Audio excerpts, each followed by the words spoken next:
Okay, good evening, everyone. Welcome to another edition of Complete Sports Media's podcast. I'm your host, Darren Campbell, and of course, joining me on a Monday to do the weekend wrap up of sports, Jason Cameron. So how was your weekend, Jason? What'd you get up to? The weekend was good. I finally was able to get together with a friend of mine that also works in film, Okay. and we had been talking about getting together for 5 months. Wow.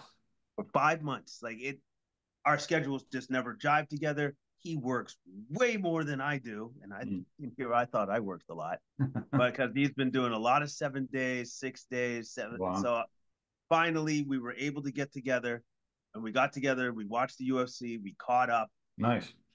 It was nice. You know what I Awesome. mean? It was just nice. And then I also had a chance to talk to my cousin, friend of the podcast, Nice.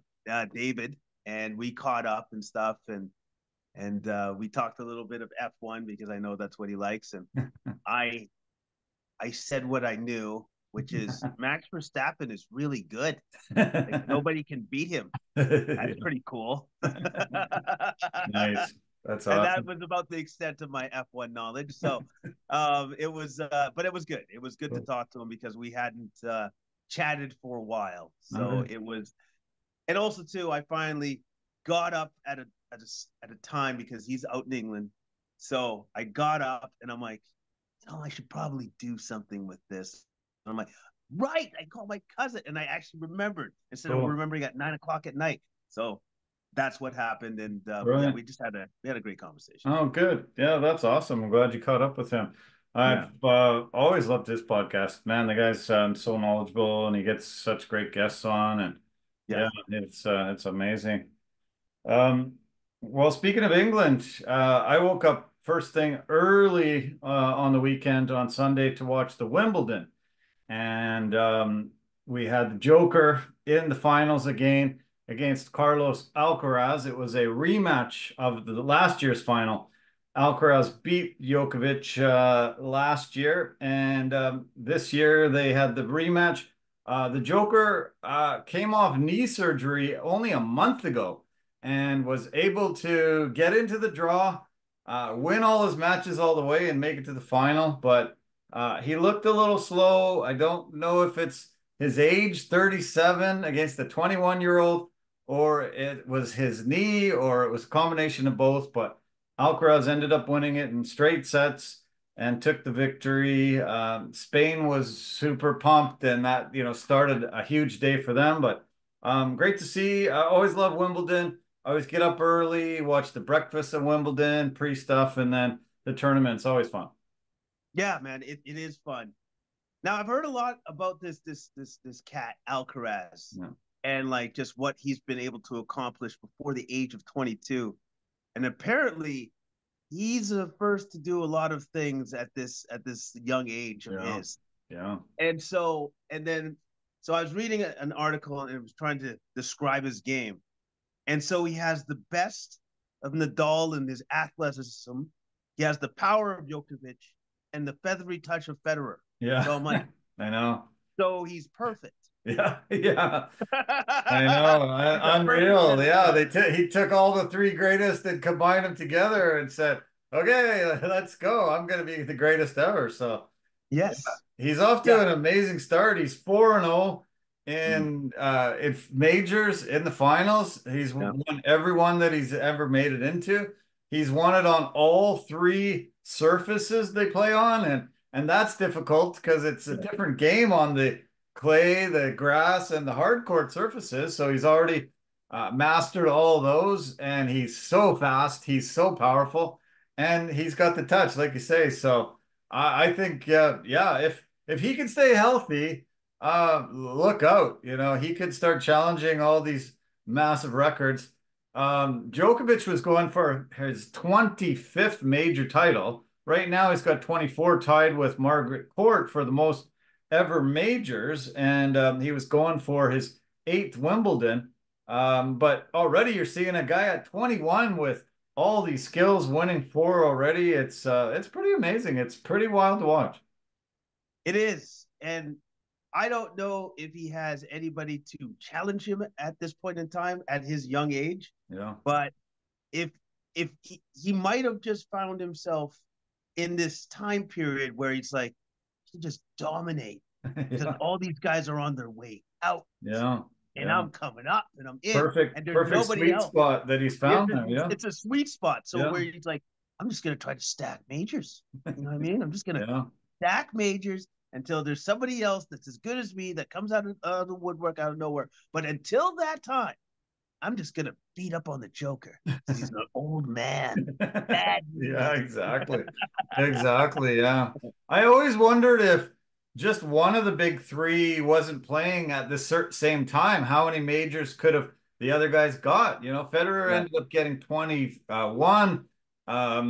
And Nadal got 22 and Djokovic has got 24 but they all played overlapping in the same period time period. So out of all those 60 something majors, just imagine if only two of them were in or only one of them. Like, you know, one of the guys could have had 60, you know, if he was playing in that sweet spot. So Alcaraz might just be coming along at a time where he could get 30, 40 majors and nobody else will come along to be able to challenge him. But I don't think Joker's done. I think he's got a few more majors left in him. And the way tournaments work, you know, it's 2 weeks. So you got to Yeah. beat you know, 6 different guys to get to the final. You got to be on for 2 solid weeks. And, you know, you might come up against a guy that's having a career day. You might might get a bit of an injury. There might be a lot of, you know, influences that don't get you to the major finals. So I think Jokic is probably going to win a couple more, but 37 is old in tennis years. And a lot of people are still shocked that Djokovic is still up there. But yeah, this Alcaraz guy, something to watch at such a young age.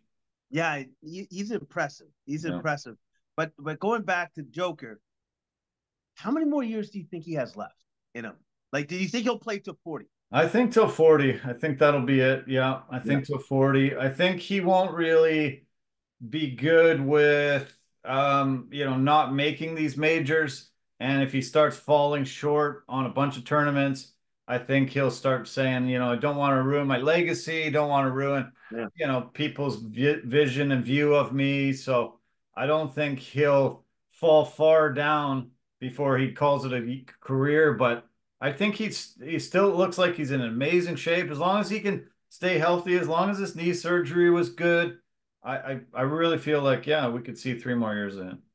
Yeah. And apparently, considering that he just had knee surgery a month ago and he's already back, so I guess he did rush himself back, which is just personally that's amazing. But yeah, Considering his superhuman, age and yeah, it's everything else, the fact incredible. that he was able to, you know, tap into his Wolverine genes and just heal up like that, that's pretty cool. I know. Pretty cool. Yeah, that's really neat.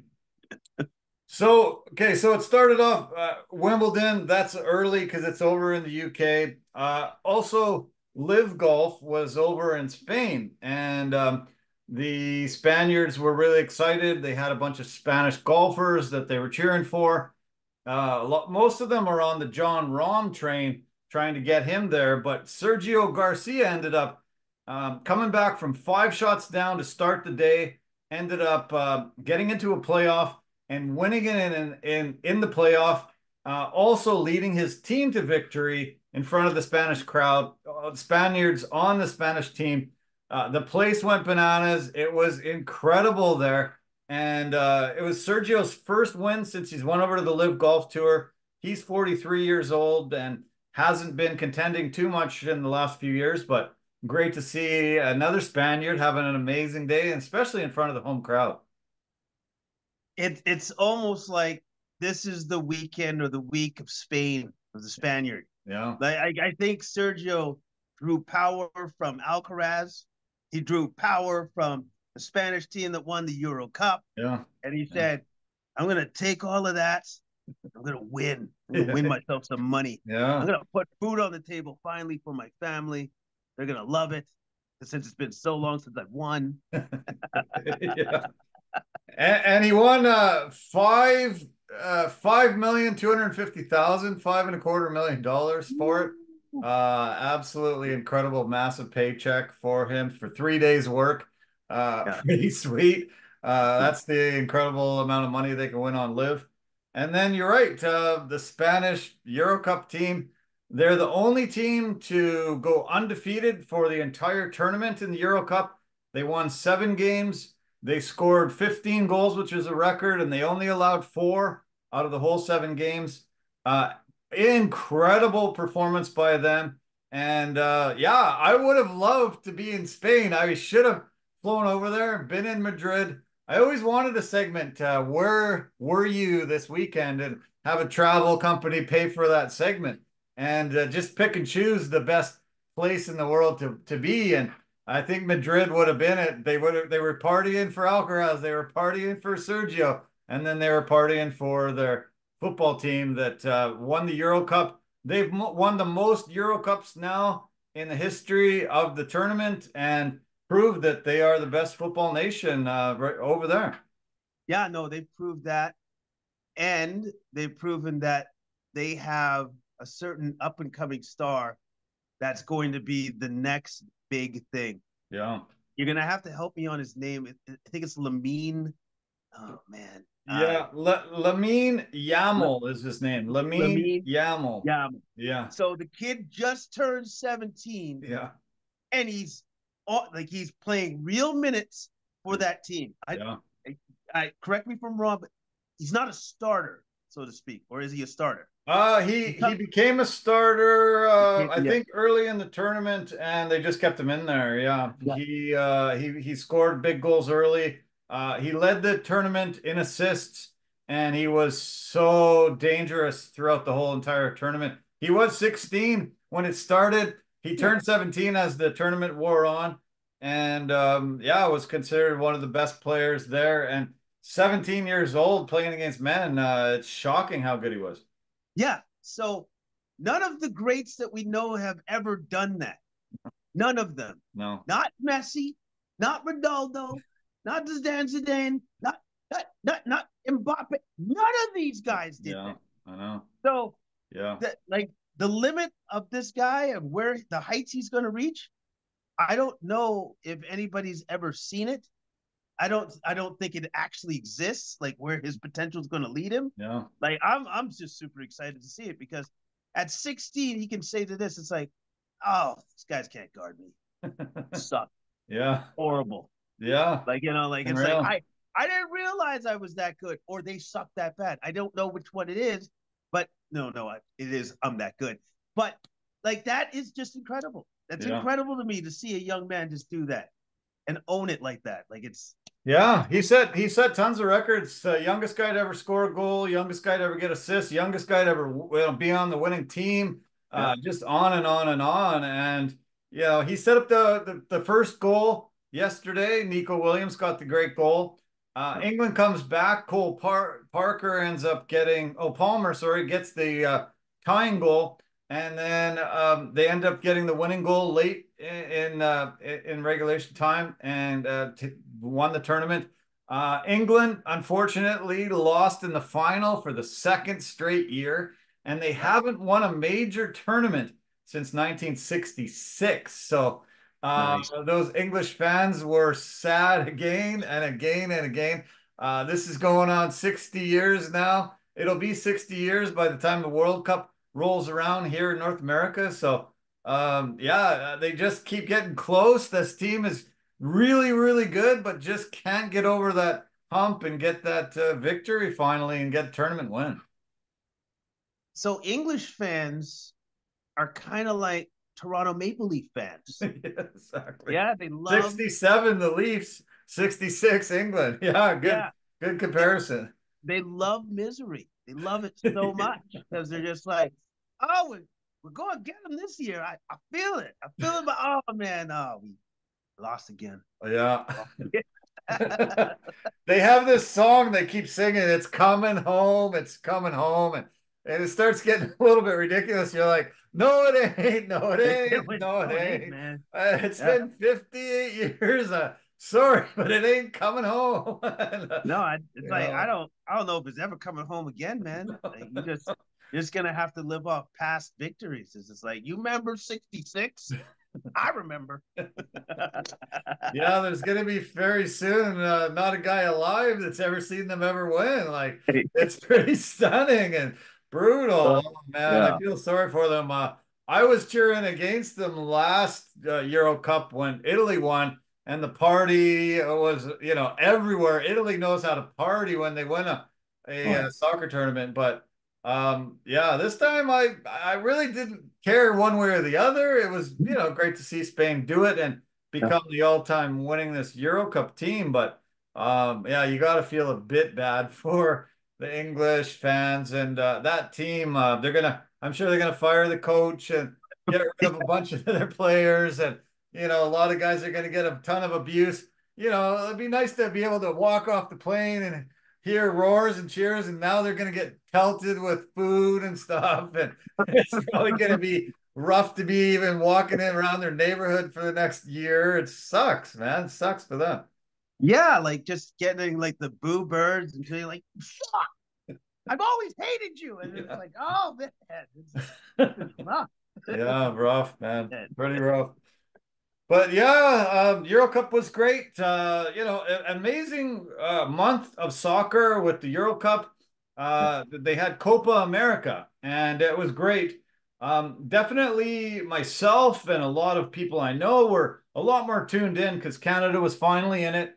Canada played really well, made it through that group stage, made it into the knockout stage, beat Venezuela, made it all the way to the semifinal against Argentina, again getting to play the number one team in the world for a second time. It really kept us dialed in, and it was really fun soccer to watch, seeing both the Euro Cup and the Copa America. A lot of differences to the tournaments, but yeah, fun for soccer, and it really seemed to really attract the whole entire world to be watching soccer for the past month. Yeah, yeah, man. Like it was cool to see because everybody was invested. Yeah. And especially seeing Canada just do so well. Yeah. Finally. Like it's just like all the time and effort and the money that we put into developing our talent here in Canada is paying off. Clearly it's paying off. Yeah. And so it's just it's a pleasure to see it all come together. Yeah. And yeah, we lost against Argentina, but they're the best team in the world. Yeah. So hats off to our Canadian team. Hats off to them. Yeah, very proud of them, and bodes well for us being part of the host countries that it's coming to. It's coming here, U.S., Canada, and Mexico in 2026. So, we're definitely going in the right direction, and I think we can hold our heads very high and be one of those countries that does well in the World Cup as well. Hopefully, we get a good group. Hopefully, we get some good results. It's going to be nice to see them playing on home soil. 7 games locally here in Canada in 2026. And I love watching this team. They're a lot of fun, a lot of great guys. And yeah, I think it's going to go really well. Good to see Argentina win, prove to the world that they still are the best. They won the last Copa America before this, sandwiched with the World Cup. So they still are the number one football nation in the world. And Messi has been that guy that's been that driving force to keep them up there. He is 37 as well, and a little long in the tooth, trying to sort of pass the torch onto the younger guys. He had to be pulled out of the final game with a pretty severe sprained ankle. Did you see how much it blew up on the sideline for him? No, he won't be playing. He won't be playing in the MLS for a while. He was running for a ball on the end line, and his foot planted, and his whole entire body spun with his foot still stayed in the right spot. Sprained it severely. He stayed in the game, but fell down later on with no contact. Realized he couldn't play. He took his shoe and sock off, and they showed him on the sideline. He was crying because he was so upset he wasn't playing in the final. And then they panned down and showed you his ankle, and it was just ballooned out. It was really ugly. Oh man, like that's it's never fun to see a guy that's that supremely talented get hurt like that. Yeah. Because like you want to see him out there too. And he wants to be out there as well, right? He wants to be out there to perform for his fans and stuff. It sucks, but luckily Messi has the best of the best people to fix him, to Yeah, get him back true, up and running again. true. But like you said, that injury, what do you think? Like 3 months, maybe It's even gonna be, more? it looks like it's gonna be a while. Yeah. Well, I guess we'll see some results of some scans or, MRI or whatever they're gonna have to do. But yeah, they're gonna be very careful with him. Miami's already, only playing him certain games and really holding him out.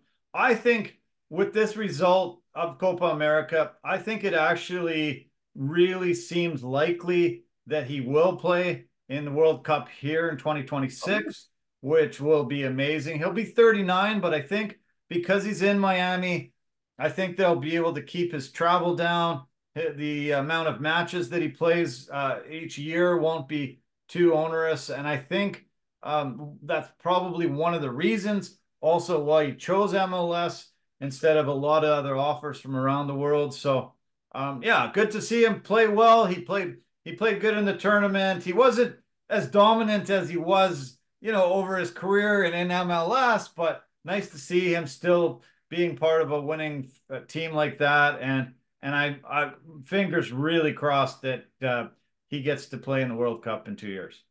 Yeah, fingers crossed. And also too, it's important for a man of his magnitude to play with the younger guys, Yeah. to show them it's like this is what it takes to be a champion, to be a winner, Yeah. to like just to walk the walk, talk the talk, do all of that.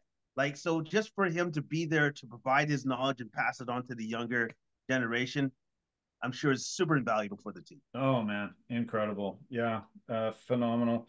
Luano Martinez scored the lone goal yesterday, beating Colombia. He got the golden boot for the most goals in the tournament, and he's one of those younger guys that the torch is being passed to. And yeah, I'm sure he's learned so much from a guy like Messi to be able to having a phenomenal career himself, and internationally, he'll go really far. So we've got lots of stuff to cover, but why don't we jump ahead to the NBA? There was a couple of games for the U.S. Olympic team. They've had some games to warm up towards the Olympic tournament. They're going to play, I think, 6 games altogether, 5 or 6. They played Canada last week, and then they played Australia yesterday. What did you think of that Canada game and how they're coming together as a? I think they're going to be. There was the Dream Team, then the Redeem Team. I've heard now the Supreme Team. I've heard some other names sort of bandied about. But what do you think of this team so far, and just the elite status of so many of the players?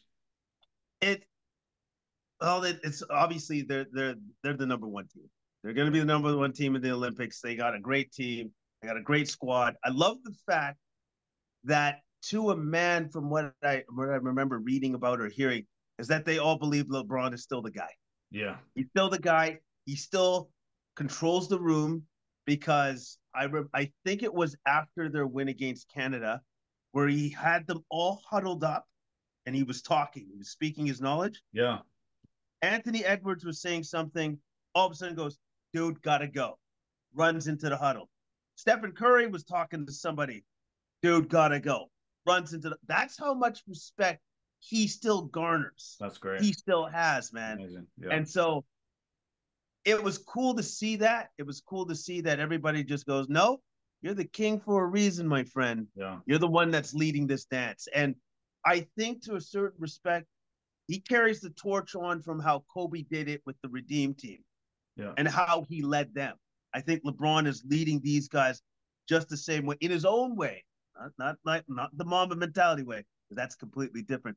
But he's leading them in his own way, and it's cool to see. Yeah. And it's cool to see that his star, his celebrityhood transcends North America. It's across the globe, because he was warming up in that Australia game and he went for a dunk, and then the whole audience erupted in the arena. Like, they erupt, and they're just like, they're just warming up. not a big deal, you know. Yeah, that's hilarious. Yeah. Yeah. Yeah, So he's he's so popular this generation. Lots of them didn't see Michael Jordan, so yeah, this is the guy.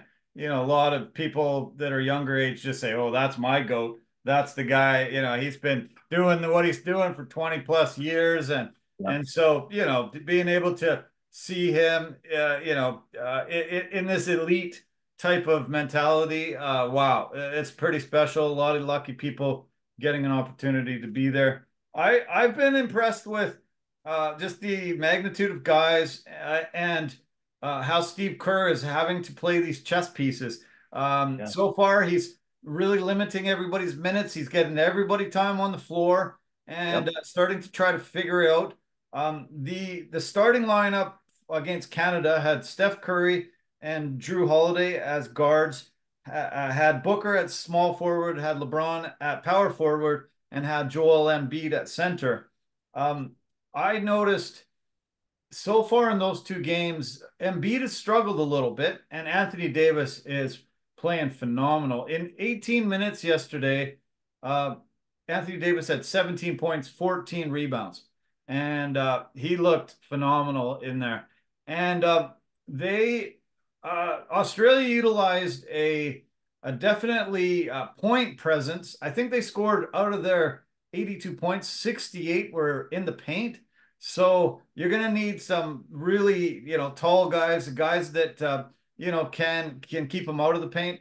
I think Anthony Davis and Joel Embiid are going to play side by side again with each other quite a bit through this tournament. And yeah, I don't know, like it's got to be fun for Steve Kerr, but it's also got to be challenging. How do you get the guys in there? How do you play them, and who plays with who? yeah, absolutely. It's going to be super challenging, and especially if you got Ant Edwards saying, "No, everybody defers to me Yeah, because I'm the guy. yeah, I'm the yeah, best." And yeah, by the way, I love that. I love the confidence from the yeah, young man, but at the same time, it's like, nah, you got a lot of guys that are like the guy. You know what I yeah, mean? But yeah. it's going to be like a real balancing act for Steve Kerr, like because he'll have to match up at times with some of these teams. He Sure. can't just play whoever he wants and just say, no, we're just better than them, and this is the way it's going to work. Back in the day, that can work, Yeah. but that doesn't work like that anymore. So Sure. he'll have to do matchups and stuff. And yes, I think you're absolutely right that Embiid and Anthony Davis will see the court at the same time at times. Personally, as I've watched Embiid play, I have a question. Is he actually in shape? No, doesn't seem like I it. I No, think man, I and think that's maybe not I great. think maybe his injury progressed, and I don't think he has been working out. I don't think since the season's ended he's Yeah. been doing much, because to me he didn't look like in shape. No. No, he doesn't look like he's completely in shape. So I think because of that, I think they definitely have to limit his minutes even more so. Yeah. You know what I mean? So I think they got enough talent anyways. So that shouldn't bother them that much. I think when they have to really like hammer down in the key and like get their points in the paint and stuff, obviously he's going to be in there. But they got the horses Yeah. clearly. You know what I mean? Like they have the horses, and for us as Canada to beat them, all our guys have to pay their very best. Yeah. Like SGA has to be, he has to score like 30, 35 points for us to have a chance to beat the US team. The US is odds-on heavy favorites, but Canada's Yep. actually second, second by the Las Vegas odds makers Yep. to win this tournament. So it's nice to see that they're giving us props for the talent that we've assembled. I didn't think Canada played very good in that No, tune-up they game didn't. against the US, but lots of time to come together. That second game against Australia yesterday, this was the starting lineup. Steph at point. Then they had Anthony Edwards, Jason Tatum, LeBron James, Joel Embiid. I love seeing Kevin Durant out there as well. You can have so much length when you bring in these guys. You got three guys from the world champion Boston Celtics. Yeah. Just the depth and the ability to bring in a guy that's just as talented or even better in certain ways constantly off the bench. It's going to be just fantastic to watch this team. this team could go down as the greatest team ever assembled. You know, when we look back on it 15, 20 years from now, it's going to have tons of Hall of Famers and guys that were some of the best of the best. Yeah, absolutely, man. And they can play any way that you want to play. Yeah. They can space the floor. They can hammer you in the pit. Like they can play any way that you want to play. Yeah. And that's the way that they've constructed the team. They have the versatility to do that. And yeah, they should be the odds-on favorite because they got the best guys. Yeah, these are the odds. US is minus 500. Canada's plus 1,200. Serbia's next at plus 1,400. And France is the fourth highest favorite at plus 1,600. The US plays Serbia on Wednesday, so they get to play the Joker, Bogdan Bogdanovic, and that team. That team did phenomenal in the World Cup last year, and that should be a really fun game to watch. No, it'll be a great game to watch because the Joker's awesome. and all those guys know it. It's just like, well, we can only do so much with him because you're not going to completely shut him down. Yeah, that's impossible. No kidding.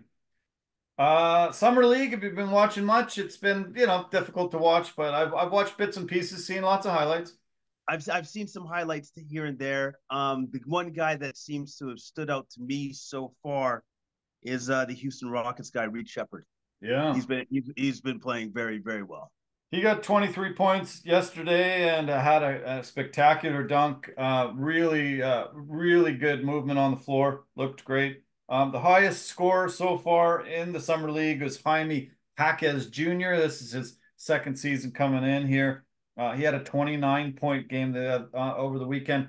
Dalton Knecht is looking great. You and I talked about him in the last couple of weeks being probably the most NBA ready coming out of this draft. He had 25 points on 50% shooting the other day, and does look like that guy that can step in immediately and help the Lakers right away. Which is that's absolutely what they need. They need a guy that's ready to go right away because the Lakers they need that guy. They need that guy to step up, and they haven't had that guy for quite some time. So Stephon Castle had a great game yesterday, 22 points for the Spurs, but they have shut him down for the entire rest of the tournament. And no wonder the Nuggets, Duran Halls was taken out of the tournament, blew out his Achilles tendon and is gone for the season. They picked him 22nd overall, first round draft pick, and he's gone for the year after the first Summer League game. Pretty rough.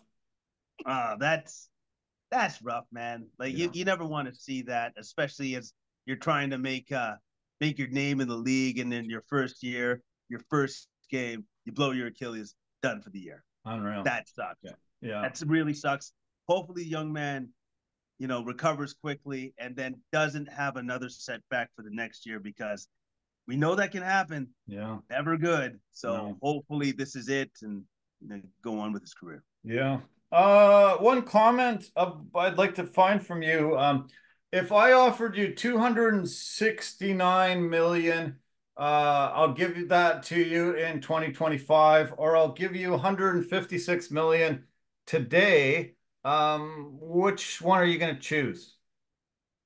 Okay, so 156 million today. If you wait one more year, 269.1 million. I might wait. You might wait. I think I might wait. Yeah.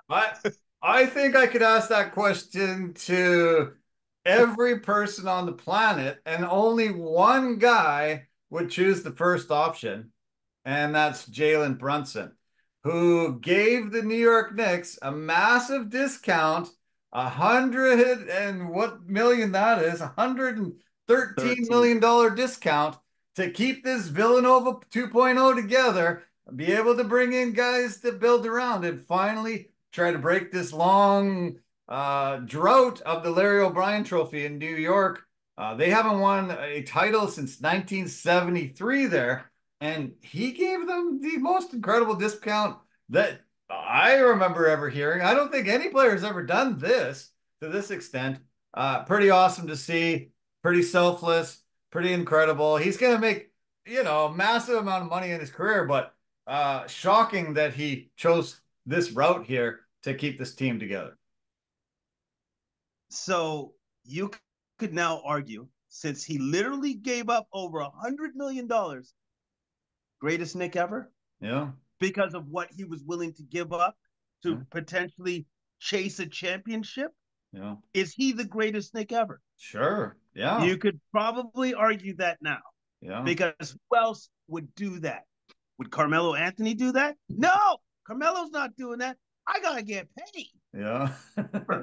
Latrell Sprewell, come on. You often quoted the Latrell Sprewell, what he said when he was offered this contract. Yeah, I got kids to feed. What is wrong with you? Exactly. So Latrell Sprewell, I definitely ain't doing that.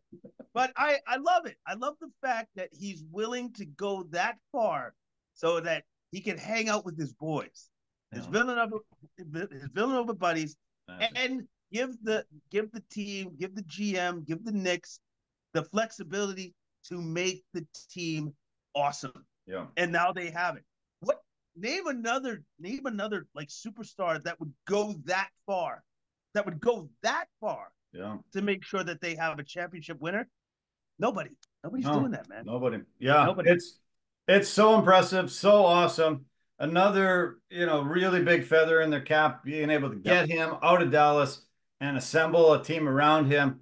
Knicks are fun to watch now, and becoming more relevant all the time. And I really think they can compete at the top of that Eastern Conference for many years now. And this is a great example. Hopefully, a lot of his teammates do the same thing and don't act selfish. They can keep this core together and compete. Once Boston starts having to lose some of their guys because everybody's taking that supermax deal, they won't be able to keep them together. We could see the Knicks probably winning the title in 2, 3, 4 years if they can just build and keep that core together.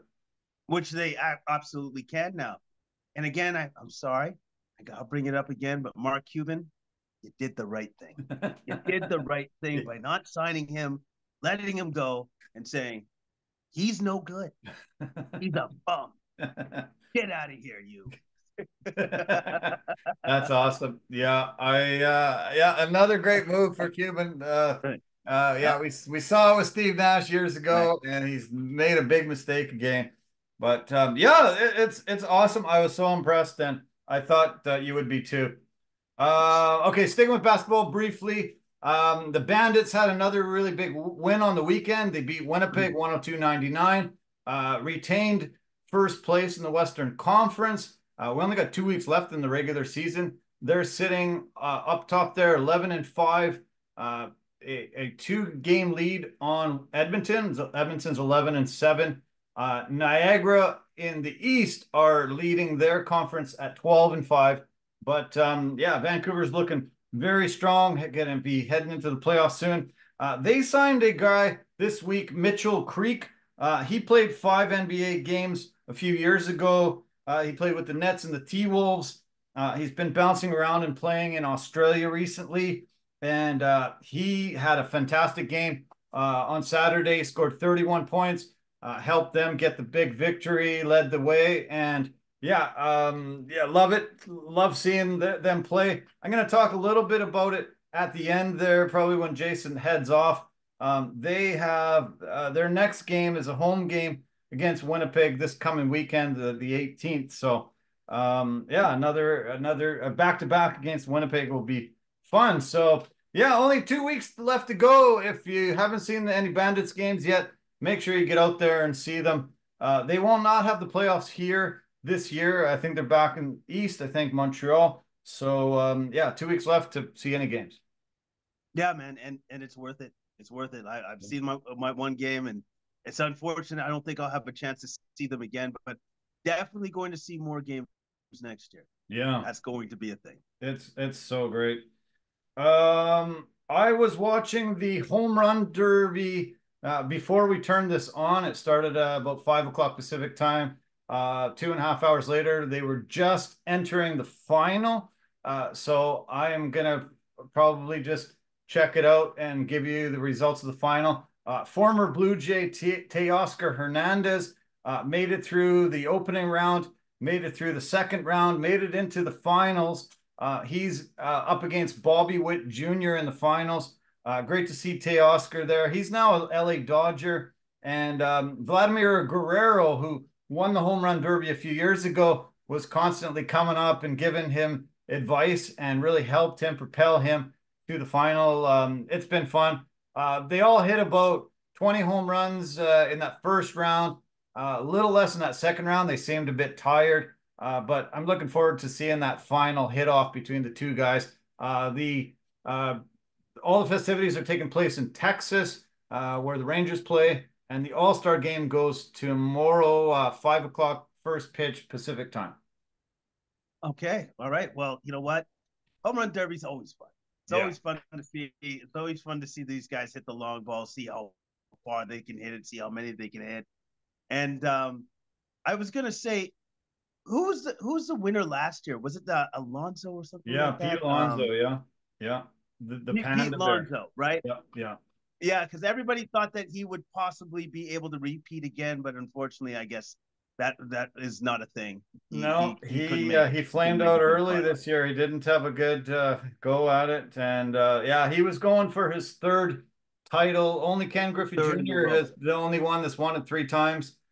Griffey was on the mic talking quite a bit during the Derby, but Alonso flamed out early. Didn't have an opportunity to, yeah, even get into the semifinal. So yeah, I was quite surprised.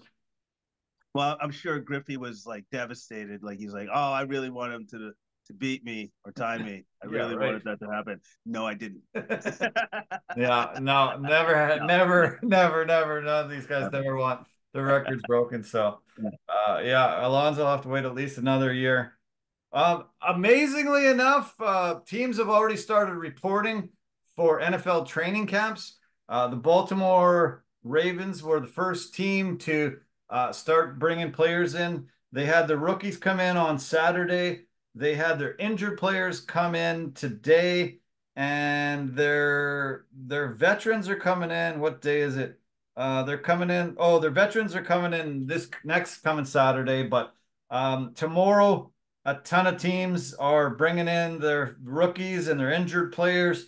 It's already happening. We're still over like 4, 5, 6 weeks away from anything much, but they're already, yeah, starting to report to training camp. I think it's a good thing. A lot of these guys have been sort of waiting since, January, February, even probably earlier for a lot of teams.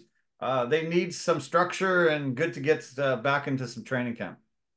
Yes, definitely. And you know what?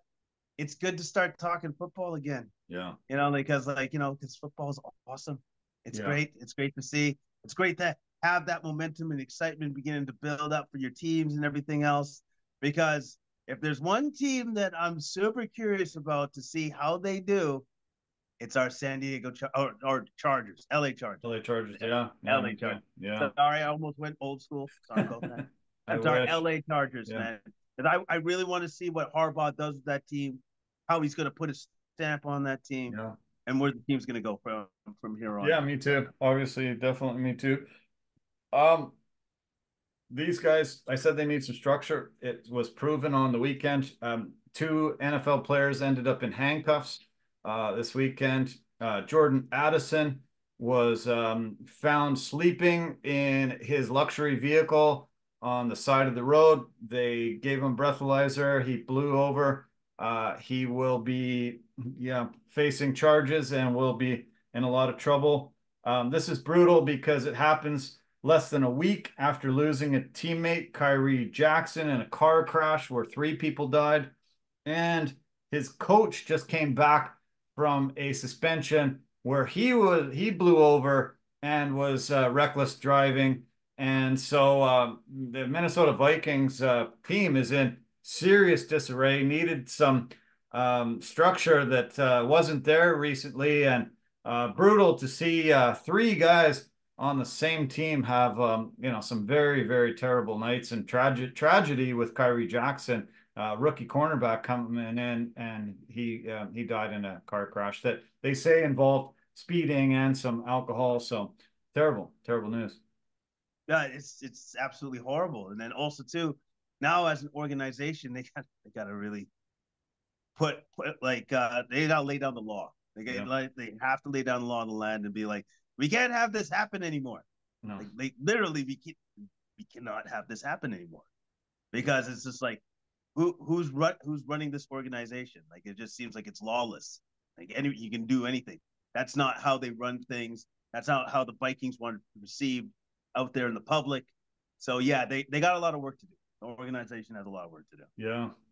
Also, Terrell Davis, Hall of Famer, was escorted off a plane in handcuffs over the weekend. He had a lot to say about it. He said that his son was sitting next to him, asked for some ice with the water they got. He said he was trying to get the flight attendant's attention. The flight attendant was not hearing him or ignoring him. And so he said he tapped the person. It escalated to the point where he was escorted off the plane in handcuffs. He said he called it a disgusting display of injustice and deplorable treatment. That was his direct quote. And I'm sure we're going to see a lot of interesting news coming out of this. The Denver Broncos, one of the best running backs of all time, played in the mid to late 90s into the 2000s, helped him win some Super Bowls. And brutal to hear about this for him. If we're talking about an escalation over just getting ice, well, here's what we know is going to happen. A video is going to surface because somebody got that on video. Yeah. And then we're going to see what actually really happened. True. We're going to see if Terrell Davis was at fault. Did he overreact? Or is whatever company that steward was working with, are they at fault? Yeah. Because if that's what's shown, man, is that going to be a massive lawsuit? Oh man, that's going to be a great time. Yeah, geez, yeah. Imagine having that happen in front of your kid. Brutal. Yeah, I know, brutal. Not good. He said that after he tapped the flight attendant, the attendant said, "Don't hit me," and left the cart running away. All of a sudden, everybody was like, "What? What the heck?" He said there was a bunch of passion. There's a witness the exchange, and then he was like, "Okay, weird." But then when they landed, all of a sudden, a bunch of cops boarded, took him off, and he was just stunned about it all. So not good, not good.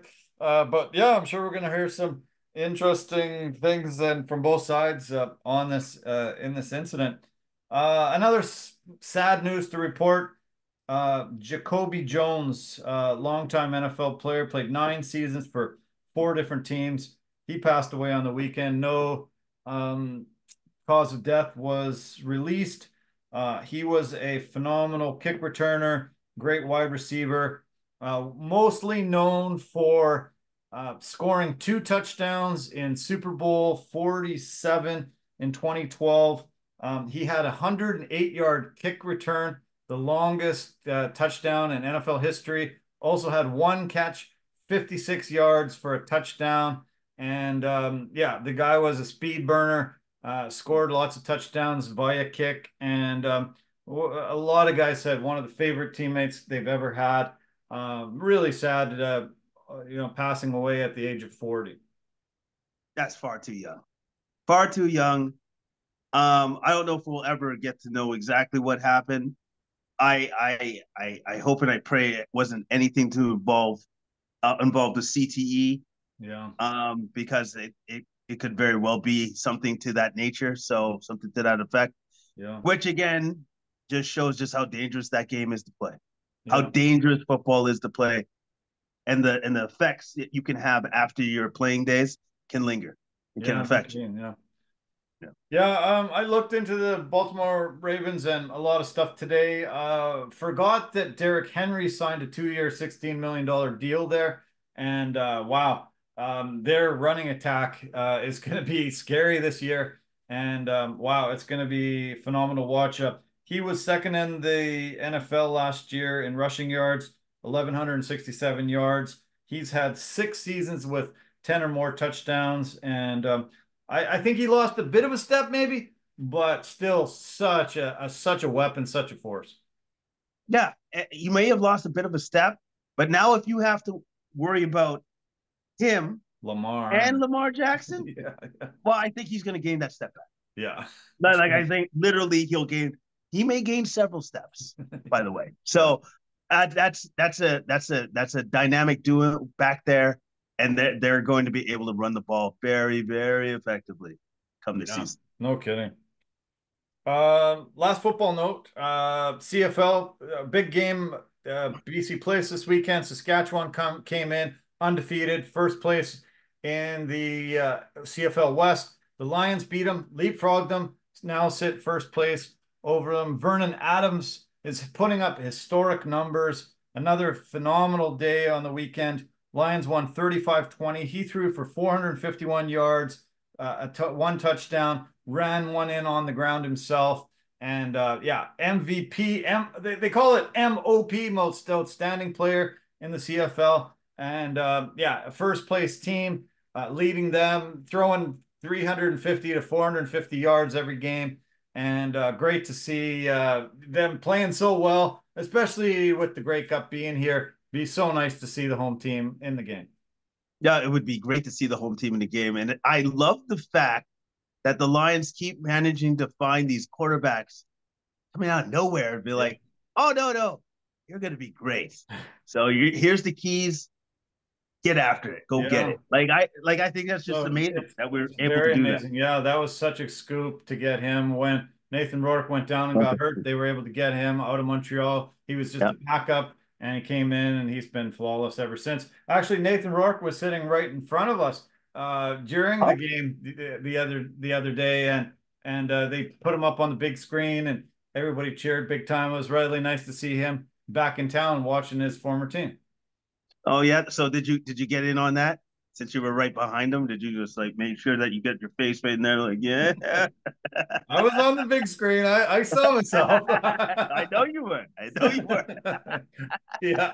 I wasn't being ridiculous like I see a lot of people being, but I could definitely see myself there checking out, making sure I was in there. But yeah. No, that's good. That's good. You didn't just say, it's my time to shine Yeah. too, Nathan. Push Get him out of out the of the way, way. you. Nobody wants to see you. They want to see me. Yeah, I can see a lot of people doing that, but yeah, I refrained. I refrained. Well done. Well done. Thanks. The Edmonton Elks fired their head coach today, head coach and general manager Chris Jones. They had another heartbreaking loss on the weekend.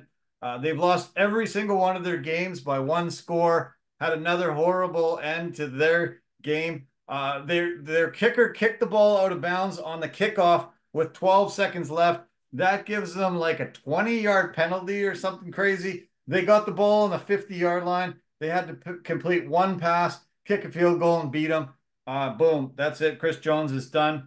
Walked the plank, 8-33 record. So he should have probably been walking the plank a while back, but pretty rough. He is history. Two former BC Lions are taking over there. G. Roy Simon is going to be the interim GM, the offensive coordinator, and the quarterbacks coach. And Jarius Jackson will be the new interim head coach there. So, yeah, we'll see how these guys do. G. Roy, one of the greatest players in BC Lions history, CFL history all together. So, yeah, I'm sure they're going to do a better job than 8-33, though. So the bar hasn't been set too high. No, the bar's been set as low as it can get. It's like a limbo bar. It's like, how low can you go? So at least they're going to have time to try to do a course correction for the Edmonton Elks. I wish them the best, but it sounds like this is going to be really tough uphill battle for both those men. Yeah, it will be. They got a tough team. We'll see. Yeah, 0-5 start again, and looking rough at the bottom of the West. The next BC Lions home game isn't for more than a month. They play against Winnipeg in BC Place on August 18th. they have a buy in there, but then they have a few away games, so it's kind of crazy. We ended up getting VIP tickets for next game. I'm pretty excited. I think there's going to be lots of alcohol, lots of food, probably rubbing elbows with Nathan Rourke again. And you know why we got these tickets? Yeah. How did you do that? How'd you We do that? um we got really screwed on the 50 cent game. Yes. Yes. We had to sit behind the screen. I think Right. I told you that. Yeah. Yep. Yep. And Yep. so we complained, and this is how they've repaid us. We're going to be VIPs going to the next game. You know what? That's as good as it gets. Like if that's what they do to make it right, Yeah. that's admirable. That's the right way to do it. That's the right way to treat your fans that pay their hard-earned money. So, congrats. Yeah. So this is That's good. going to be good. Yeah. I think I heard that Aerosmith is going to be in the box with us. So I'm going to have a good time chatting with those guys, and yeah, it's going to be fun. I remember seeing a Two and a Half Men episode where the Aerosmith's lead singer, and why would the name escape me off the top of my head, but Alan goes up to him and says to him, um, Mhm. wow, I can't believe it. I lost my virginity to you back in the 80s. And he goes, oh, yeah, I don't remember too much of the 80s. I hope I was gentle. and then and then he's like, oh no, that's not what I mean. Oh, yeah. And so I'm gonna really try to keep that on my mind and not say something stupid like that. So you're gonna say that to Steven Tyler? So it's like, hey, Steven Tyler, yeah. you remember the '80s? Yeah, that should be my first line. That should be your Yeah. first line. You remember the '80s, right? It's like, no, I wait. Was I gentle? Yeah. Hey, Steven, we used to party all the time back in the 80s. Don't you remember? Oh man.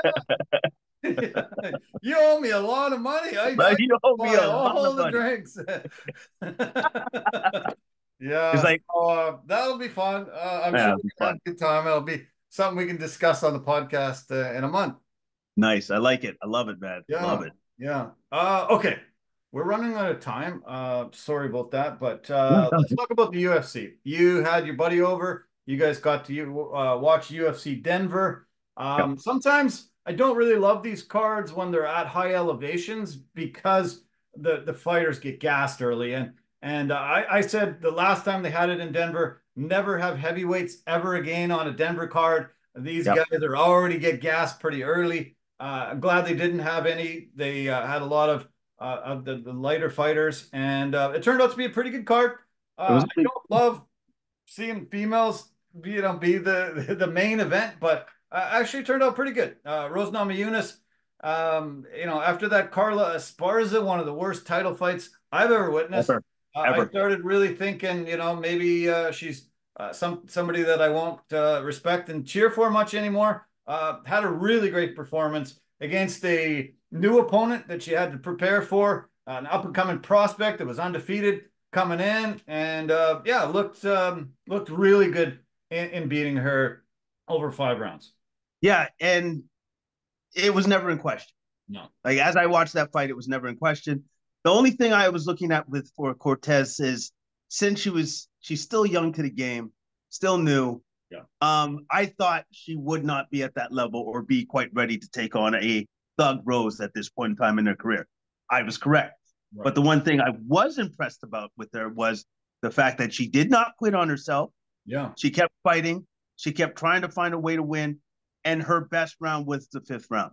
Yeah. I thought that was actually very impressive, a very impressive showing for her.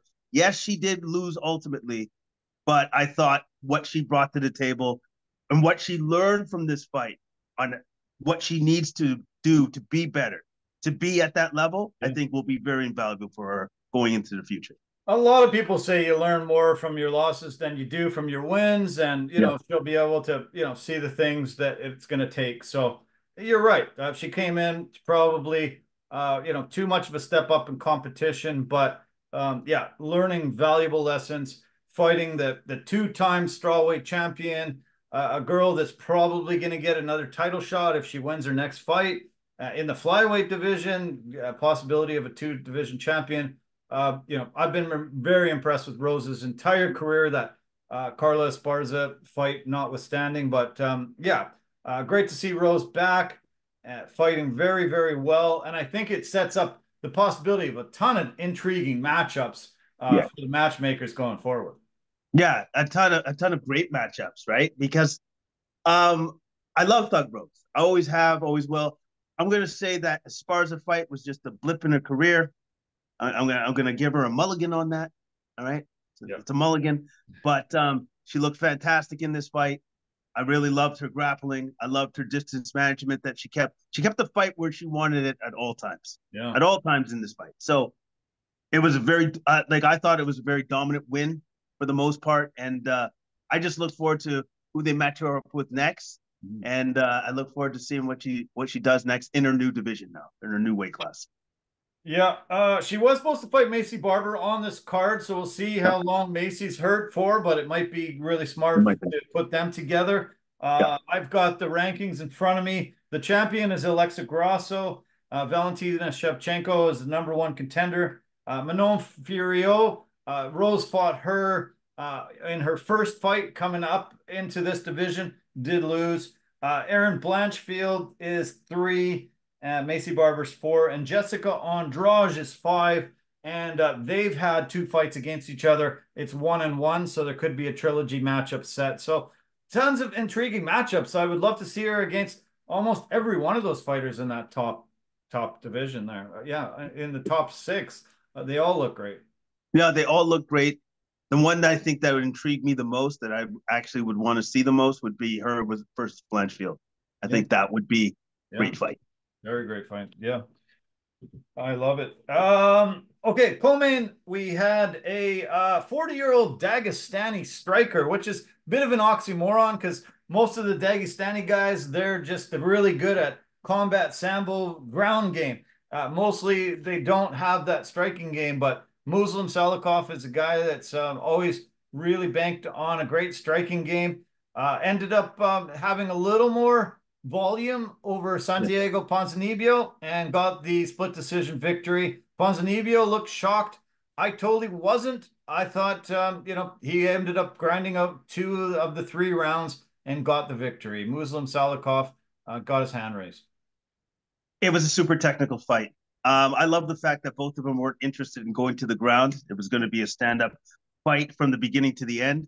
Yeah. Ponzinibbio is a very difficult fighter because he wasn't reacting to any of Salikov's feints, Right. but which is what gave Salikov a lot of problems. So Salikov, I believe, won on volume.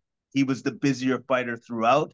Ponzinibbio just wasn't busy enough. I No, think he waited too long sometimes to throw his unfortunately. strikes Yeah. or to attack or whatever. Yeah. So Salikov, I thought that was a great win for him. The split decision, yeah, I somewhat agreed with it because I could see another judge going that way with Ponzinibbio, but great win by Salikov. And I look forward to seeing him fight again because he's one of my favorite guys to watch. Yeah, I got the scorecards in front of me here. Chris Lee was the one of them that gave Salikov 29-28, and the other was Dean Abeta 29-28. The only guy that gave it to Ponzinibbio was Eric Colon. He had the first 2 rounds going to Santiago. Ponzinibbio. Yeah, so yeah, interesting. Not the greatest fight, but No. very technical. And yeah, I do like seeing a stand-up fight like that. So it was good. They both attempted 5 takedowns. Santiago got 2 of them, but he wasn't able to keep the fight on the ground very long and Yeah. got the loss. The fight of the night ended up being the lightweight battle between Drew Dober and Gene Silva. Silva bothers me because he's a little too whiny. He cries. He wants to hug way too much. Like, just get on with the fight. How many times does the guy need to go, let's touch, let's hug, let's and then cries after and stuff. I don't like that about him, but 2 wins in 2 weeks. Pretty impressive to be able to come in there and beat two really tough guys in a 2 week span like this. And that elbow that opened up Drew Dober really was the telling tale that got him the win. Yeah. Okay. So here's what I'll say about the hugging and stuff. Yeah, he may be a little bit oversensitive, little A bit emotional, little, like li- a lot. a little. But here's the thing: he does perform when he's done with his hugging and stuff. He puts a hurting on his opponent. He Yeah, really does. And that elbow that first opened up Dober was vicious. yeah, And then, but the more telling elbow at the end of the second round, the spinning back elbow, almost had Dober out of true. Yeah, it. yeah. and Just it was and on right at top the of end that, of the round there, or yeah, yeah. If the bell didn't ring, he's probably taking him out. he's probably done, right? And the fact that Silva's coming up in weight. Yeah, Dober's the bigger man. And right. so that means that Silva's power transfers over to the higher weight categories. Yeah, That in itself is super impressive. yeah. Dober looked way bigger. Yeah, like way Way big. bigger. Yeah, oh, definitely a whole weight class up. Yeah. Silva got 2 wins in 14 days. That's the third shortest amount of time between wins in the UFC. Khamzat Chimaev has the record with 10 days between UFC victories, and Chaz Skelly is second with only 13 days. And I can't even remember how the hell there's 10 days between because they're Yeah. on, they're on Saturdays. So where was the middle of the week fight? This Yeah. was this had to be like around pandemic time maybe or something. But Yeah. how do you have 10 days between fights? I I don't know. I Yeah. don't like was it on a Sunday or something? Like was it a weird one or something? I don't know how he does it, but like the man's an animal. So yeah. I heard some really terrible things about Khamzat Chimaev today. Supposedly he set up a crypto scam. Yes, I heard Yeah, that. scammed a whole bunch of people. They somehow put it up there. He started promoting it. A bunch of people put money in, and then they immediately sold it off. The value of the crypto went off the charts down, Yeah. and he took all the money and yeah, so he could be in some legal trouble if this is proven. This could force him to, yeah, not fight as often as he used to. He doesn't fight too much anymore, and this could land him in some very, very big hot water. Very big hot water. And then also too, he's having some weird health issues too as Yeah, well, on top of everything yeah, else. So yeah, um yeah, it's gonna be really hard for him to accept fights or have fights if he's in jail. yeah. So I don't know if he ever considered that part of it, but it's not looking good for him right now. No, Not not at at all. all. Not at all. Yeah, John Silva with the huge KO win over Charles Jourdain a couple weeks ago with that big uppercut, and yeah, he's a big up and comer. 13 of his 14 wins by stoppage, and yeah, yeah, looks good. I just won't need to cut out the hugs and the crying. Be a man, be a fighter, and enough of that other crap. The Gabriel Bonfim Ange Loza fight was a good one.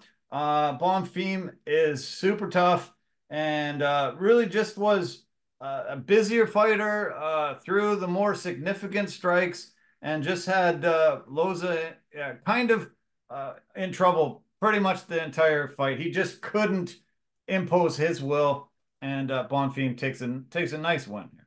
No, and Bonfim didn't allow him to impose his will. No. Like he tried to pressure him in the first round, and Bonfim was super intelligent in his approach, which is, I'm just going to target your body, not your head. Yeah. All my strikes to the body. I'm going to take away your win, and then all of a sudden, no more pressure. Yeah. Pressure's off, and then that's exactly what he did. And his most effective strike in this fight was the knee to the body. Oh man. I can't tell you how many times he nailed him with knees to the body over and Yeah. over and over again. Could be a That was record. his money. It This is could his be a money shot. record. I haven't seen a guy land that many punishing knees Yep. in a long time. He just kept it up, and yeah, I'm amazed that Loza is able to take it. Loza looks, very, very good shape, but Yeah. to take that many brutal knees right to the middle of your body, I'm amazed. No, I was amazed too. So Losa, super tough, Yeah. but Bonfim had a great fight plan, took away his air, took away his effectiveness, and then if you noticed in that third round, Losa wasn't really throwing a lot back Yeah. because I don't think he could. That's Very true. effective win by Bonfim. You're right. Yeah. Julian Erosa, Juicy J, got a really nice submission victory over C-Rod, Christian Rodriguez.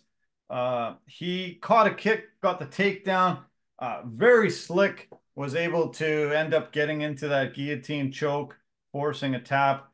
Erosa had a really tough early part of his UFC career, got cut, had to go back to the regional scene, work his way back. Since he's been back in the UFC, he's looking very strong. He's won 7 out of his last 10. And that was one of the nicest, slickest, quick submission wins I've seen in a long time. It was absolutely fantastic because just the way that he caught the kick, and I think he already knew what he wanted to do once he got him to the ground because he kind of had his head positioned right where he wanted it to. Yeah. And so when he locked up that guillotine, I think Rodriguez knew, I'm done. I can't get out of this. And I think it was immediate by Rodriguez. I think he knew right away that I'm super done. Yeah. Yeah. Did that ever happen fast? And at first, I didn't actually think it was like 11 seconds left. I thought there was maybe like 3 or 4 seconds left. And I'm like, hold on, don't tap. You can make it. But 11 is a little long. He would have had an early sleep that night. Yeah. If he'd held on like you would have liked him to do, it would have been like this. No, ref, he's not moving. There's no more breath. Yeah, I wish I was in his corner because I would have been yelling, don't tap, don't tap, don't tap. Don't ever tap. Until I'm slapping him, waking him up in the cage there. Yeah. 11 seconds, a little long, 11 seconds is a little long. And yes, you would have been like, you did great, champ. You didn't tap. You lost the fight, though, but you didn't tap. True. Jesus didn't tap. That's what I've said to some of my fighters that I've cornered. So excellent. Yeah. Erosa, that's his 25th stoppage win out of his 30 wins. Impressive. And he's a great fighter. Very impressive victory. In the first fight on the main card, we had a really disappointing occurrence. Abdul Razak Al Hassan ended up taking Cody Brundage and just elbowing the hell out of him. Brundage immediately went for a takedown, but it left his head exposed. Al Hassan landed about 4 elbows before he put him on the ground and then just kept going after him. And Brundage was rolling around. Unfortunately, a couple more landed on the back of his head. Dan Miragliotta ended up stopping it. It became a no contest. This has happened to Brundage twice in the past year. This is brutal. At first I was like, come on, Brundage, like you can go, but Al Hassan is one massive guy who throws some really brutal elbows. And so I should just be like, shut up. It's unfortunate that Brundage has had to suffer this twice in the past less than a year. September of last year, this happened to him again. He won that first one. This one was called the no contest. Yeah, you know what? Here's the thing. Like, Dominic Cruz actually basically said exactly what you said right there. It's like, oh, I think he can still keep fighting and blah, blah, blah. But, dude, you're not him. Yeah. You're not him. You don't know what he's feeling. And, okay, so he almost got put away anyways, right? Mm-hmm. Now he's severely compromised. And you want him just to go out there, so what? So that we can go, oh, look at him get knocked out. Yay! All right. We got our monies. But no, man, like he has to think about his own safety, his own well-being, and the fact that can I still fight how I should be able to fight, right, which is at the peak of my powers. No, I cannot, because he elbowed me in the back of the head really, really hard. Yeah. I'm compromised. Yeah. So I don't begrudge Brundage for saying I cannot continue anymore. You know what? All I can say is this: just run it back. Give him some time to recover. Run it back. See what happens in the next fight. Yeah. As I said, his last that last time that this happened was September 2023. Jacob Malkoon was DQ'd for doing the same thing. Um, I don't know how much longer we're going to see Brundage. He only has one legitimate win in his last 7 fights. So, yeah, this could be the beginning of the end. But you're right. Running it back one more time. Maybe he won't take that, stupid approach by, trying for that takedown and keeping his head exposed like that. But yeah, this probably won't be much longer that we're talking about Cody Brundage. Yeah, I know. I think he's, unless he goes on this amazing run, one more loss, he's out. Yeah, he'll be gone. Yeah. The featured prelim fight turned out to be good. Joshua Van was favored going into this and has looked very impressive in his career.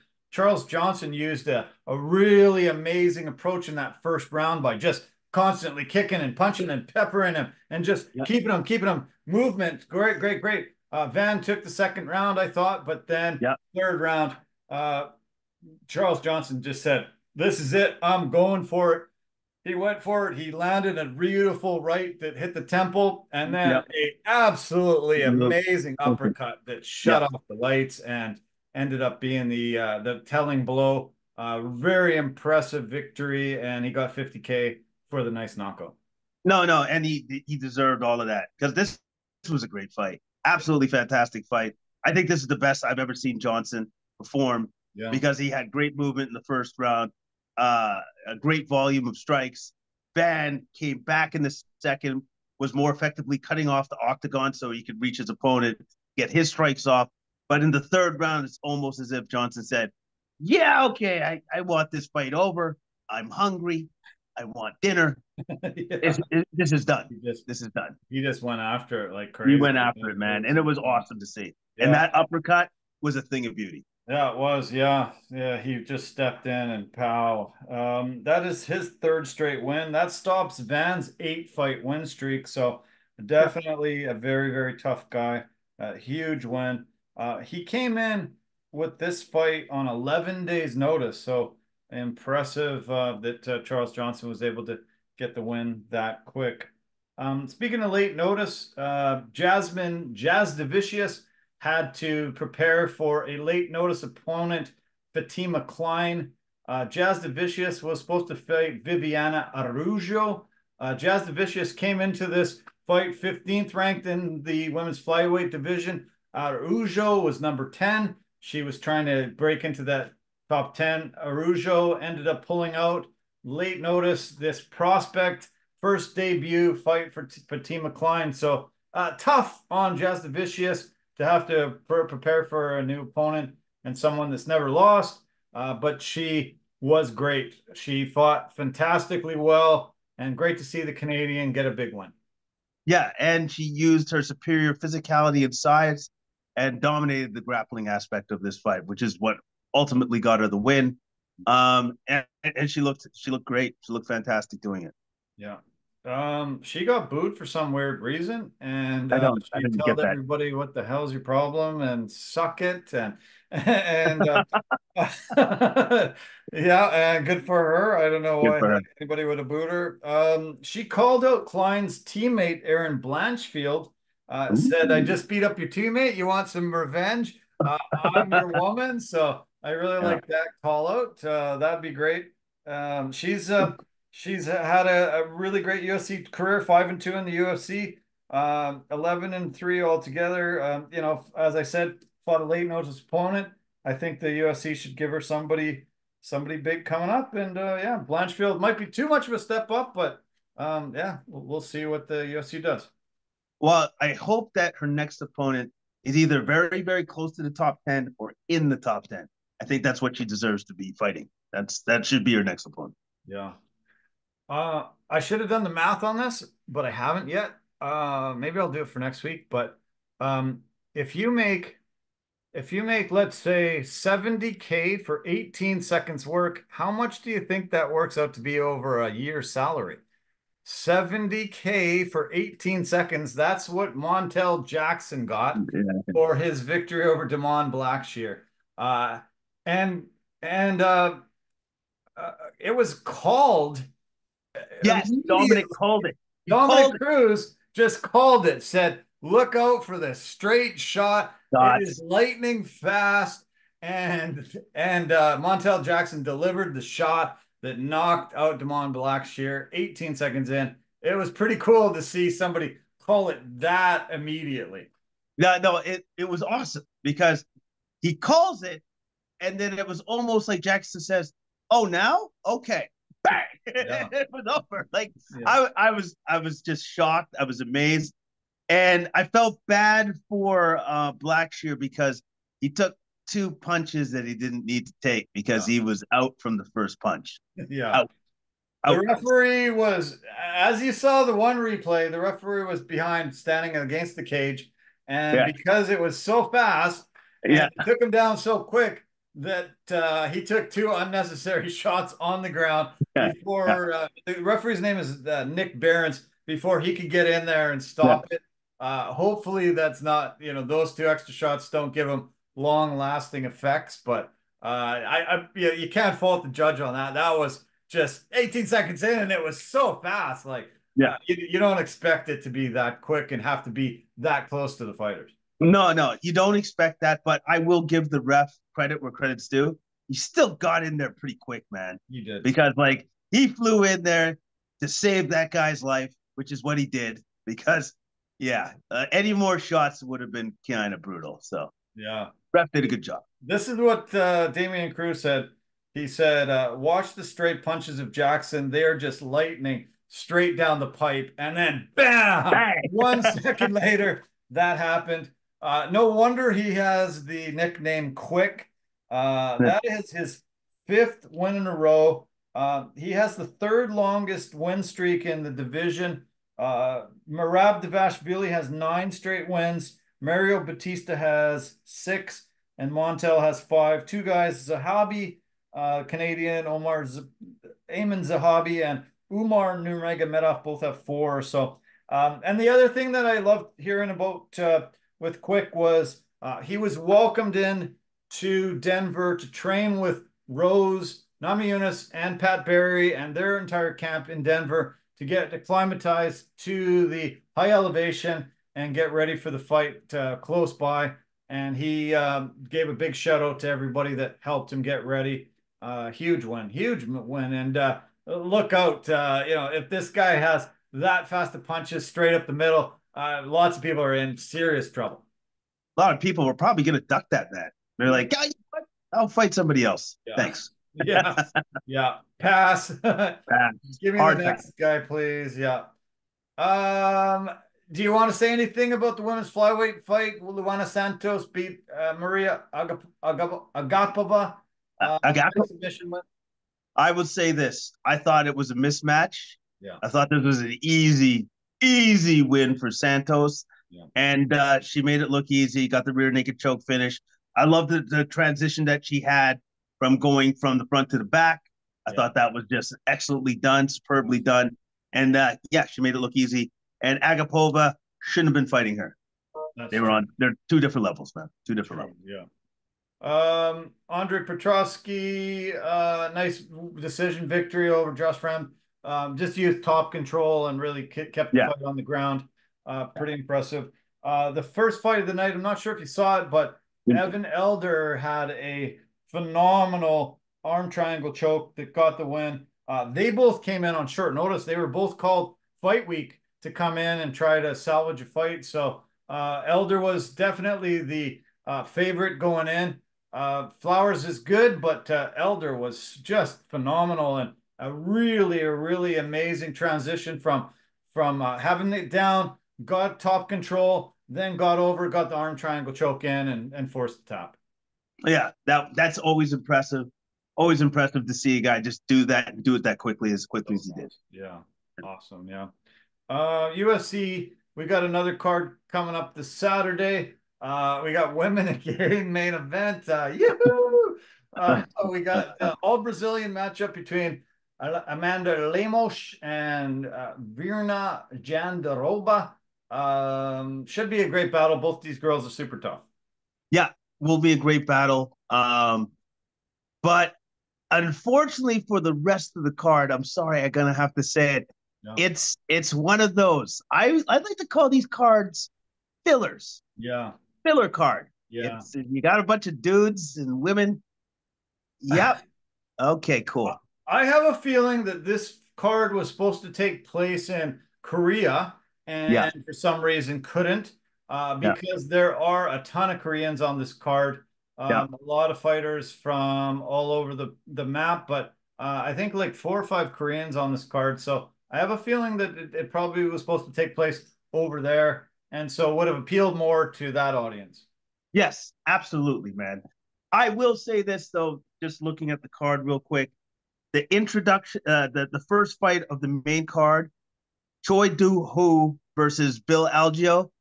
That is a great fight. Yeah. Haven't seen Choi fight for a while, so I'm looking for it. That fight. You know what? I'll say it right now. You heard it here first. Probably the best fight on that card. Period. Yeah. I love both their nicknames. The Korean Superboy against Senior Perfecto. Both guys have the best nicknames, and yeah, Superboy always delivers. He's had a bit of a rough go lately, but he doesn't fight safe. He just throws, and I think he sort of goes for his hero Korean Zombie and sort of emulates his style. I've seen him in tons of massive battles. But yeah, there's just a lot of nothing super great on this card. I will watch it, but I don't, there's nothing that's really super jumping out for me. Miranda Maverick is fighting on this card, and she was supposed to fight Tracy Cortez on this card. Cortez had to be pulled off this one to fight on last weekend's card. So now she has a new opponent that she's going to have to get ready for, Dion Barbosa. So we'll see how that pans out. But hopefully that heavyweight fight between Muhammad Usman and Thomas Peterson. Usman being the older brother of Kamaru. Love seeing this guy. He is one physical specimen. And if he gets a little bit better, he could be eventually heavyweight champion. He's a little long in the tooth, but wow, is he ever powerful. He's super powerful, and he just mean. You look at him, you're just like, yeah, I don't know if I'm gonna fight that guy. I don't know. Yeah. John Jones is supposedly having to face some charges, and will have to probably go to court over that incident that happened where they came to do a USADA test. And you remember that? So now they've definitely put it out there that they are charging him officially, and he's going to have to appear in court over this. So another blow for a guy that just never seems to be able to be very long away from getting in trouble with the law. You know what? There's nothing to say anymore. There's nothing to say. Like, it's just like we don't know what the full story is. I've seen the Instagram of what it looked like when they were leaving. Right. It looked amicable. Yeah. But we don't know if they were just doing that because they were nervous about like them being attacked. I don't know anymore. Right. I don't know what to think. Yeah. I think it's unfortunate. I think it's unfortunate that this guy can't seem to get out of his own way. Like you just can't see. Like it's almost like it's impossible. It's like I try to be a good person, but I just have this need to hurt myself and hurt everybody else. Shocking. Yeah. Like it's just like I don't know. I don't know what to say. Yeah. Yeah, it's crazy. It just doesn't seem like he can ever stay away from trouble. It just follows him around. And another guy, John Jones is considered one of the greatest fighters in UFC history. So is Conor McGregor.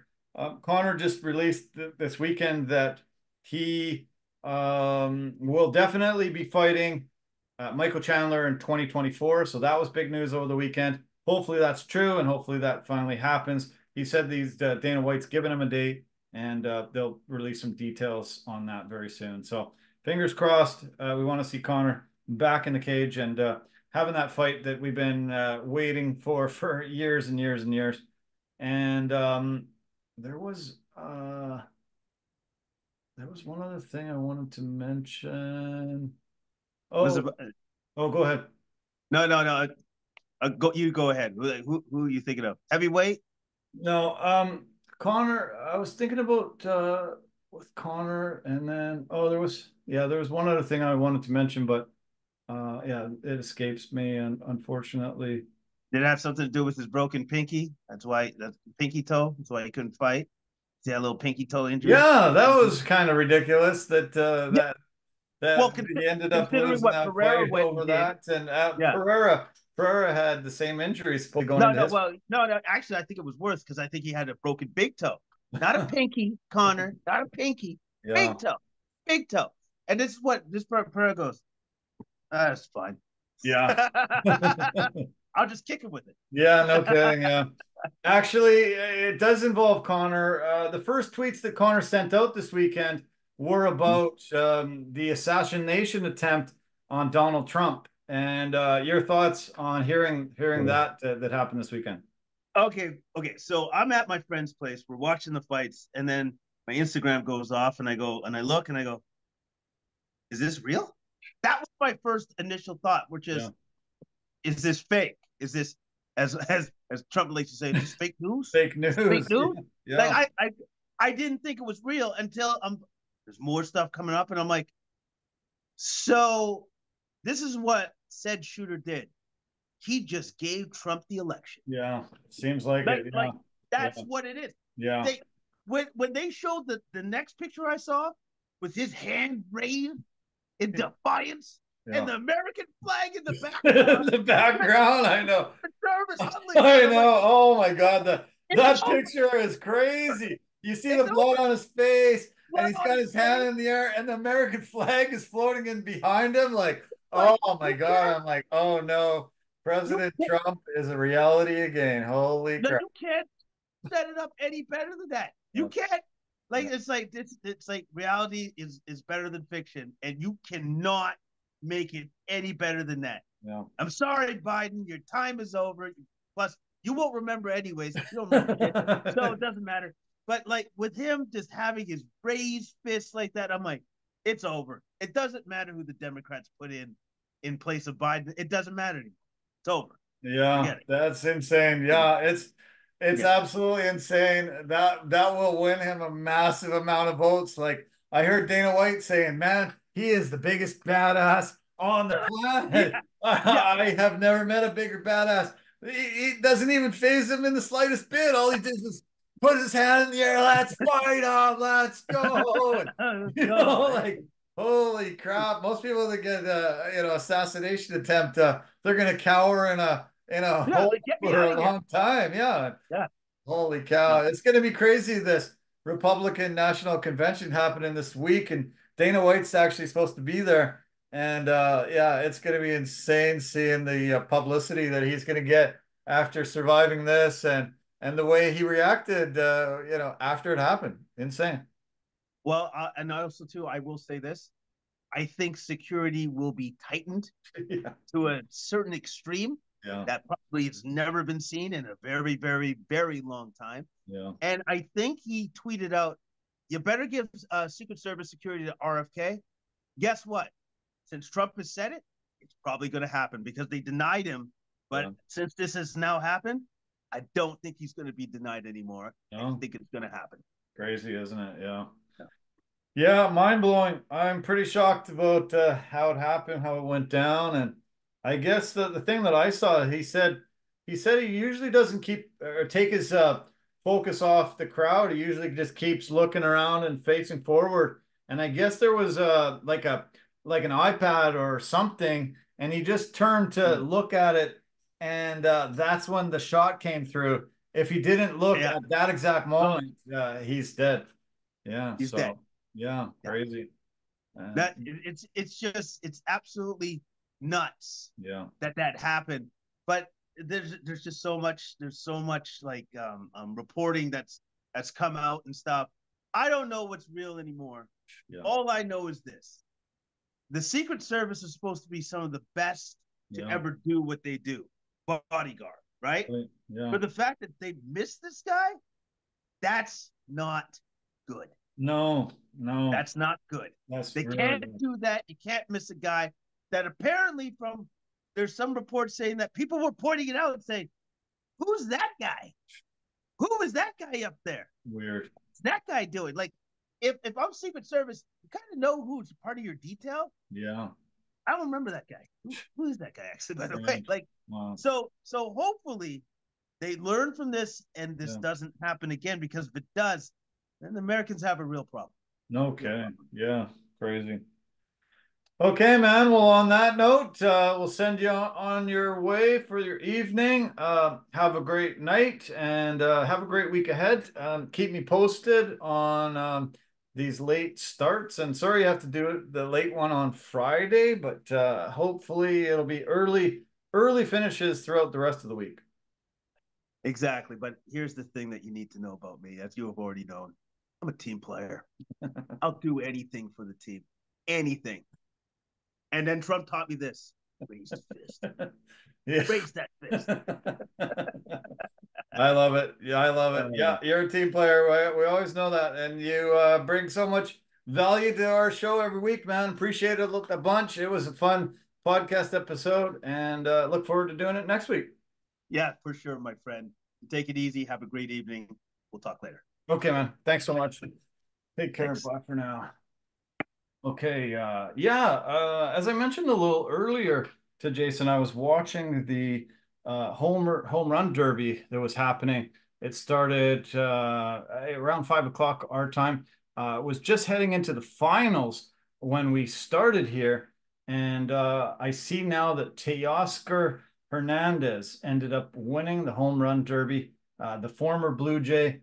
I think he was really sad to leave the Blue Jays when they traded him to Seattle, and great to see him.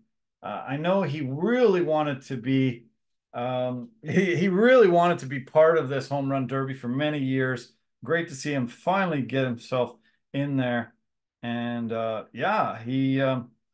he gets the victory, gets the $1 million first place check. So terrific to see, beat Bobby Witt Jr. in the final, and terrific. Nice guy, really fantastic, and very, very happy to see him get the win.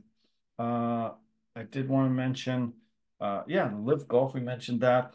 It is the Open Championship coming up from Royal Troon, Scotland.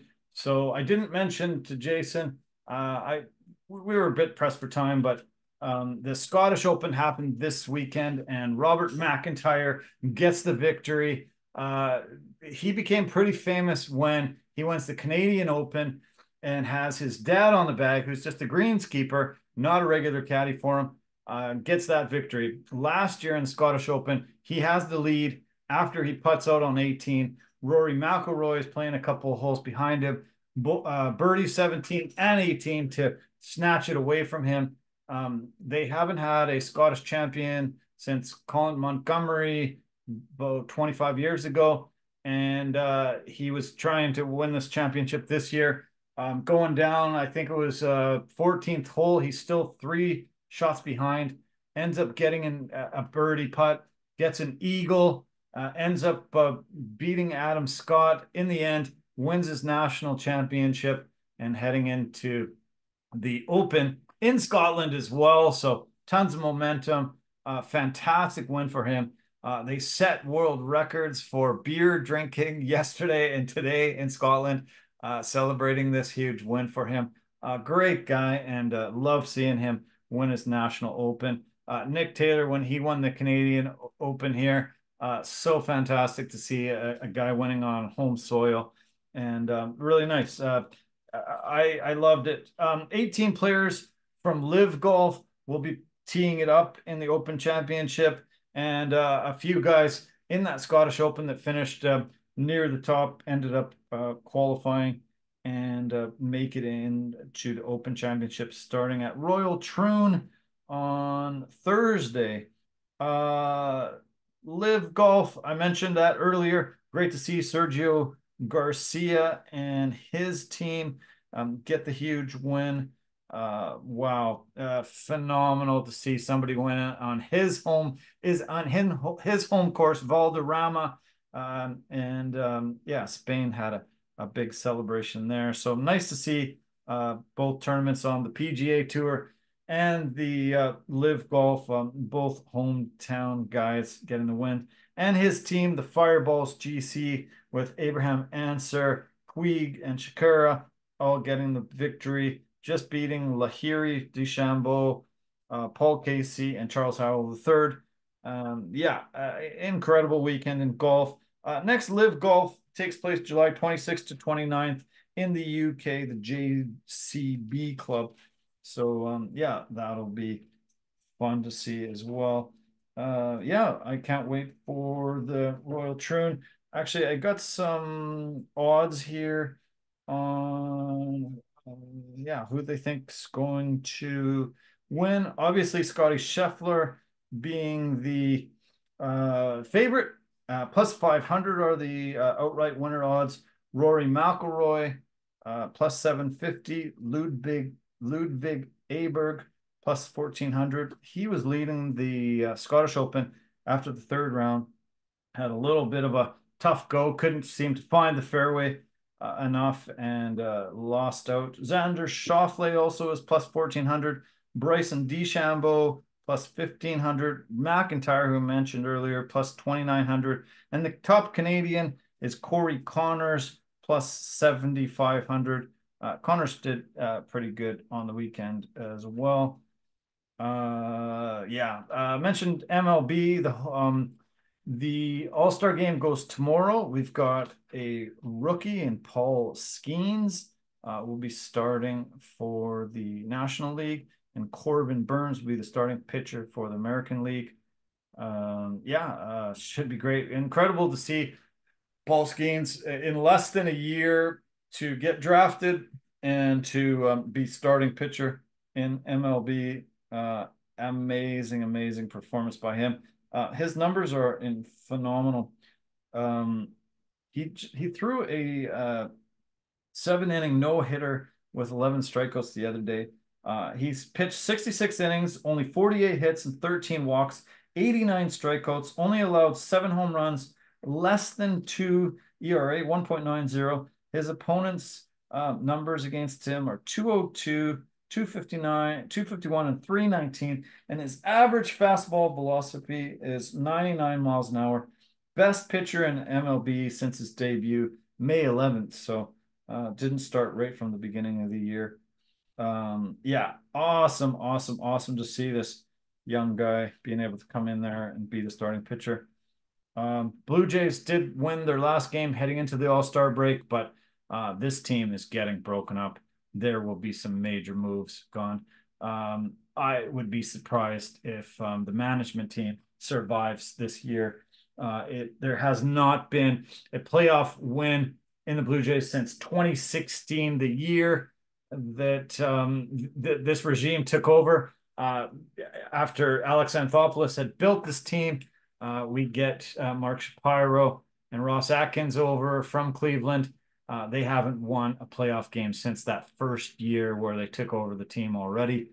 Put their stamp on it. Hasn't been a playoff victory since. They have made the playoffs 3 of the last 4 years, 0 wins. Pretty rough, not cool. And I think they should be making a change. Anything else? Oh, I did want to mention, yeah, that Mitchell Creek CEBL. Love seeing the Giants back. Next game is July 18th. So Winnipeg Sea Bears. Winnipeg, yeah, is that down in the standings. So should be able to get another victory there. And what else do we? Oh yeah, what else did we have here? I think that might be it. That might be all she wrote. A fantastic weekend of sports. Way to go, Spain. Lots of trophies that you're able to hoist there. And yeah, summer soccer has for the men has come to an end. That was a fun month. I hope you enjoyed it as much as I did. Small UFC card coming up this Saturday. Few things, but yeah, the dog days of summer are upon us. It's going to be slowing down for our podcast. We'll have probably a lot shorter episodes, but hope you enjoyed it, and I hope you had a very great weekend and a good week ahead. Take care of yourself. Love you lots, and bye for now.